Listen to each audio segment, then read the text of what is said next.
Serena and Boko were waiting for the time. Serena did her press conference for...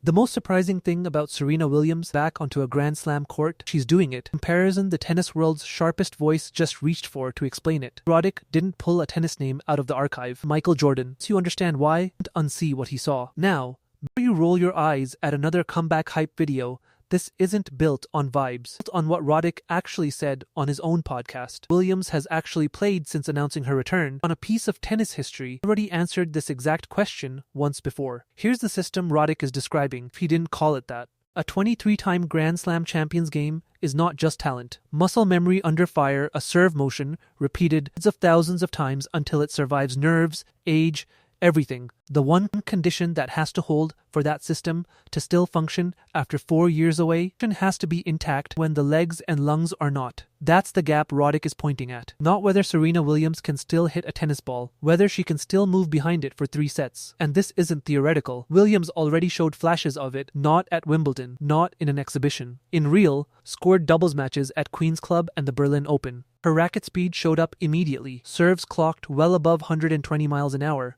The same pop that defined her game a decade ago, the serve, it turns out, doesn't forget. But here's the tactical crack, and it's the same one every analyst who actually studies movement patterns, not just highlight reels, keeps circling back to. It's not the serve. It's not even singles rust. It's rally length. In short points serve, plus 1 or 2 shots, Williams looks like she never left. The danger zone is the extended baseline exchange, 6, 7, 8 shots deep, where a player like Aryna Sabalenka or Elena Rybakina can use lateral movement, not just power, to stretch the court side to side until recovery time becomes the deciding factor. That's the shot. Roddick's Jordan comparison is really about not whether the skill is there, but whether the conditioning underneath it survived 4 years of inactivity. This mirrors something tennis has actually seen before. Kim Clijsters retired in 2007, came back in 2009. Unseeded, limited match play. Most assumed her movement and rhythm would need a full season to return. Instead, she won the US Open that same comeback summer, beating top-ranked players along the way. The lesson tennis learned then, and is about to test again now, elite-level hand-eye timing and shot-making can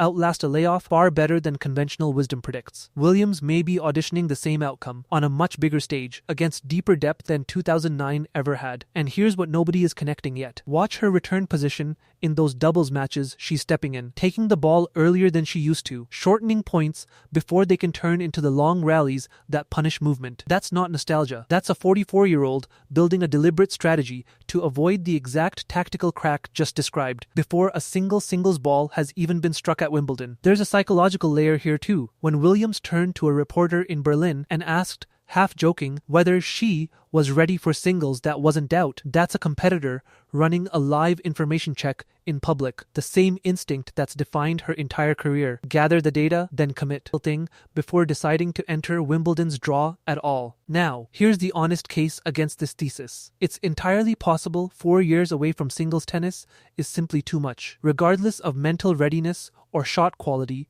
that against a field this explosive, conditioning alone decides it inside 2 sets, and no amount of return positioning saves her. Other former pros, including Sam Querrey and Steve Johnson, have already said exactly that. But here's why I still hold the position. Clijsters didn't just survive her layoff, she won a major through it. The serve motion and ball striking timing are the hardest parts of tennis to lose, and the easiest to underestimate in someone who's already done it once before. Now let's zoom out. This isn't only a Serena story. It's part of a wider pattern of legacy athletes treating majors as genuine competitive tests. Not farewell laps, Venus Williams still entering doubles draws. Veteran returns becoming storylines instead of footnotes. The player most affected by all of this isn't even Williams. It's whoever draws her in round 1, because Roddick's read on that matchup is brutal in its simplicity. There's no version of beating a rusty 44-year-old that makes a top seed look good, and every version of losing that makes the loss the only thing anyone remembers. Now imagine this scenario. Center court, first round. Serena Williams across the net from world no. 1 Aryna Sabalenka. Williams takes the first 2 games on serve. The crowd, already at full noise, tips into something closer to disbelief. Win or lose from there. That 15 minutes becomes the moment this entire comeback gets defined by, and tennis gets a new chapter in its longest running long-running rivalry question, legacy versus the present tense. Let's talk numbers, because trajectory beats feeling every time. Williams is 44 years old, 4 years removed from her last competitive singles match. She's a 23-time Grand Slam singles champion with 7 Wimbledon titles on this exact grass. And in her tune-up doubles matches, her serve speed already sits in the same range that powered her best singles seasons. Compare that trajectory to Clijsters in 2009 limited match play. Immediate top-tier results. These are not random data points. These are the fingerprints of an athlete entering a stage tennis has only seen succeed once before. So here's my prediction, and I'm being specific. Serena Williams wins at least one set in her opening singles match at Wimbledon 2026. Not a feeling. A documented call, dated, and tied to a single match that will happen within weeks.